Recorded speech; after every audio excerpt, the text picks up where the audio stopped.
Sometimes understanding how to schedule work activities can be really daunting. The goal of this tutorial is simple. You'll learn a quick overview of the different types of scheduling approaches and what goes into the planning of that. I'll also throw in a couple of brainy ideas that you can choose to use to improve your schedule planning activities. So, first of all, this is all part of the PMBOK Guide's Project Time Management Knowledge Area, and I like to abbreviate knowledge area as KA. And we're going to talk about leading all these project planning activities to eventually develop the schedule. Now, another way to look at these processes and how they should work together is with another diagram. In fact, all processes lead to the combination of how schedules are put together. First, the Define Activities process schedules a checklist of activities. So what is an activity? We've used a cardboard box to represent work. And inside is, guess what? Activities.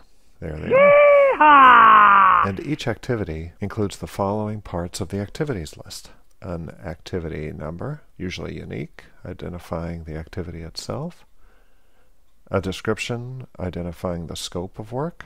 There's usually a reference back to the WBS item. That way you can keep the activity connected to its associated WBS. There usually are more than one activities associated with an individual WBS item. And then, of course, a gross estimate of the level of effort in terms of man hours, man weeks, something like that. So that's usually all that's included in an activities list. Next, the activity list can be ordered in the sequence activities process. There are several ways to depict the sequence, and the one we're going to focus on is something called the precedence diagramming method, or PDM. Basically a network diagram right there. You can see that.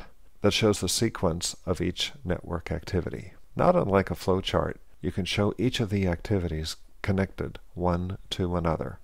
So having a clear understanding of the relationship of these activities and the dependencies with other activities is a requirement. There are a couple of tips to keep in mind when sequencing activities. Even though that's a simple activity right there with 3 activities, each dependent on the other, you can go a little nuts. You can have a whole assortment of activities, and those activities that are performed in parallel and their dependencies can get a little complicated. This is typical. What you don't want to do is do a backwards dependency. So overall, overcomplicating the ordering isn't a good idea. In fact, I just crossed it out, but I don't like it, so let's just erase it. I wanted to use that tool anyways. Ta-da! So the big message with regard to your network diagrams is to constantly keep simplification in mind. So I think you get the idea with simplify. The second tip is to make sure that you always cross-check the sequence with the team before committing to a schedule. What may be logical to you as the project manager or as the software development manager may be far from reality with the team that will actually perform the work. Now that you've defined and sequenced a project's activities, you'll need to clearly identify the resources.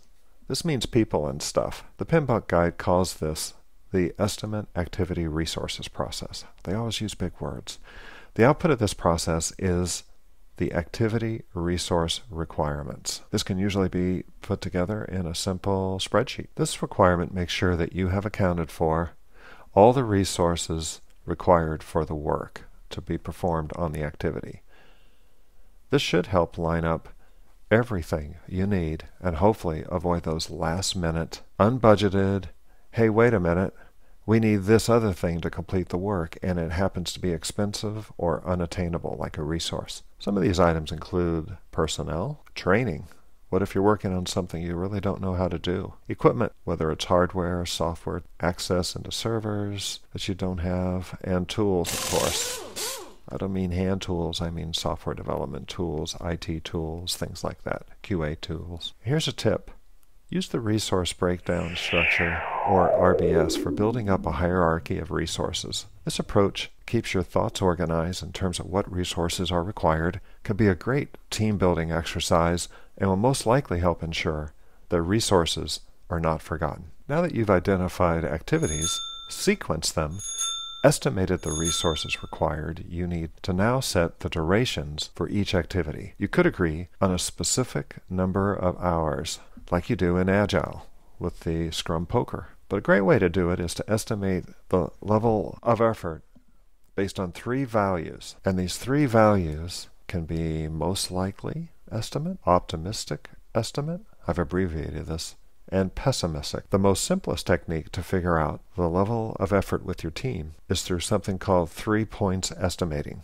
And the way this works is you come up with the duration. You know what? That doesn't look very good. Okay, duration equals the average of most likely, optimistic, and pessimistic.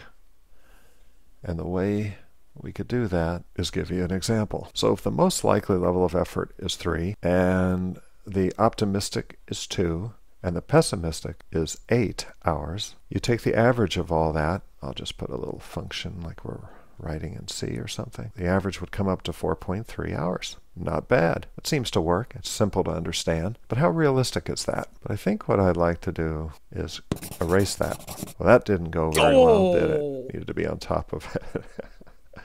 Okay, so we're going to play a little bit of a game here. You see how there we go. Okay. Showing you all how I'm erasing is an absolute disaster. So I think we've had enough of this sponge. Another technique is the program evaluation review technique. It's also called Pert.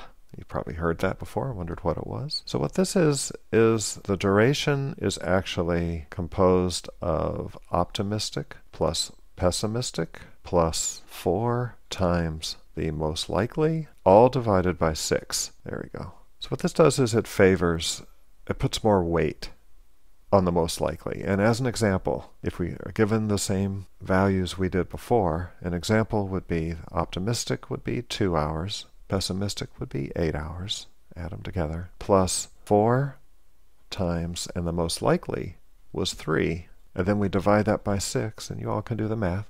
That comes up to 3.7 hours. In my experience, this has been a more realistic way to derive the duration of your activities.